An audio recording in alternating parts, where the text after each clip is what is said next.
Right. గత నెల June 12న Ahmedabad లో విమాన ప్రమాద ఘటనపై విచారణ చేపట్టిన air craft accident investigation bureau AIB ప్రాథమిక నివేదిక విడుదల చేసింది. మొత్తం 15 పేజీలతో రిపోర్టును కేంద్రానికి సమర్పించింది. ప్రమాదం జరగడానికి గల కారణాలు, సంచలన విషయాలను ఏఐబి రిపోర్టులో ప్రస్తావించింది. విమానం ప్రారంభమయ్యాక గరిష్ట వేగాన్ని అందుకున్నట్లు తెలిపింది. వెంటనే ఫ్యూయల్ కంట్రోల్ స్విచ్లు రన్ నుండి కట్ ఆఫ్ కు చేంజ్ అయ్యాయని తెలిపారు.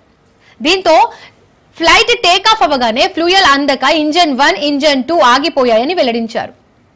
ఓ పైలట్ ఇంజన్ ని ఎందుకు ఆఫ్ చేశారని మరో పైలట్ ప్రశ్నించాడని, అతడు తాను స్విచ్ ఆఫ్ చేయలేదని సమాధానం ఇచ్చినట్లు కాక్ పిట్ లో రికార్డ్ అయిందని నివేదికలో తెలిపారు. అవే పైలట్ల ఆఖరి మాటలని, ఆ తర్వాత పైలట్ నుండి మేడే కాల్ వచ్చినట్లుగా రిపోర్టులో వెల్లడించింది. టేకాఫ్ అయిన వెంటనే విమాన ర్యాట్ బయటకు వచ్చిందని, 2 ఇంజన్ల స్విచ్లను రన్ లో తిరిగి ఉంచారని తెలిపారు.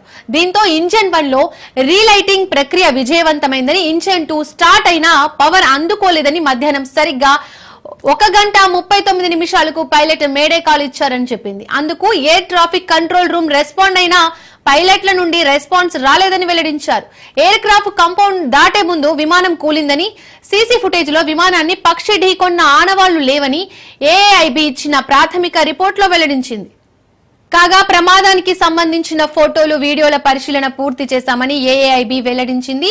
ఫ్లైట్ కు సంబంధించి 2 ఇంజన్లను బయటకు తీశామని, తదుపరి పరీక్షలకు కాంపోనెంట్స్ ను గుర్తించి వాటిని భద్రపరచామని తెలిపారు. ప్రమాదానికి ముందు ఇంధనం, బరువు సైతం పరిమితుల్లోనే ఉన్నాయని, విమానంలో ప్రమాదకరమైన వస్తువులు ఏమీ లేవని ఏఐబి ఇచ్చిన రిపోర్టులో స్పష్టం చేసింది.